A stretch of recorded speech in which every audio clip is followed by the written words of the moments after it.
শহর জুড়ে সাইরেনের শব্দ, যেন মৃত্যুর বাদ্য বাজিয়ে প্রাণনাশে আসছে যমদূত। আতঙ্কে ঘুম নেই ইসরায়েলের অধিকৃত জেরুজালেম ও পশ্চিম তীরের বাসিন্দাদের। শুক্রবার তৃতীয়বারের মতো ইসরায়েলে ক্ষেপণাস্ত্র ছোড়ে ইয়েমেন। তবে তেল আবিবের আকাশ সীমানায় পৌঁছানোর আগেই ক্ষেপণাস্ত্রটি প্রতিহত করার দাবি করছে ইসরায়েলি প্রতিরক্ষা বাহিনী IDF।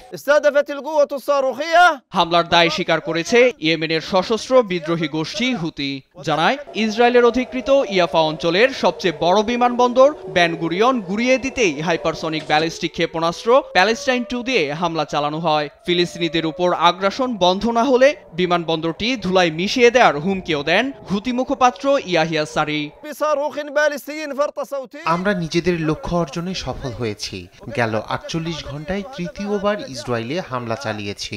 গাজায় ফিলিস্তিনি ভাইদের উপর আগ্রাসন বন্ধ না করলে ইসরায়েলকে চরম মূল্য দিতে হবে। এই লড়াই আমরা চালিয়ে যাব। এদিকে রাতের খাবারে ব্যস্ত রাজধানী সানার বাসিন্দারা। সে সময় সানা সহ হুতি নিয়ন্ত্রিত 4টি আলাদা জায়গায় বিমান হামলা চালায় মার্কিন বিমান বাহিনী। এতে ধ্বংস হয়ে যায় বেসামরিক স্থাপনা, ঘটে হতাহতের ঘটনাও। জবাবে লোহিত সাগরে মার্কিন রণতরী হ্যারি এস ট্রুম্যান লক্ষ্য করে বেশ কয়েকটি ড্রোন হামলার দাবি করে হুতি। তিন পক্ষের হামলা পাল্টা হামলায় নিজের অবস্থান পরিষ্কার করেছে ইরান। হুতি বিদ্রোহী গোষ্ঠীর চলমান হামলায় তেহরানের হাত নেই বলে দাবি করছেন দেশটির সর্বোচ্চ ধর্মীয় নেতা আয়াতুল্লাহ আলী খামিনি।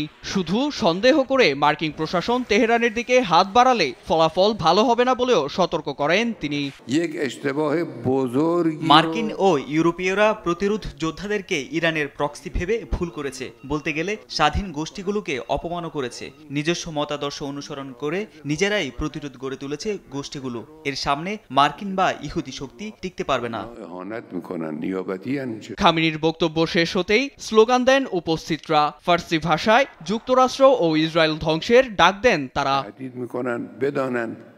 নীরব দাস, নিউজ ডেস্ক, দেশ টিভি।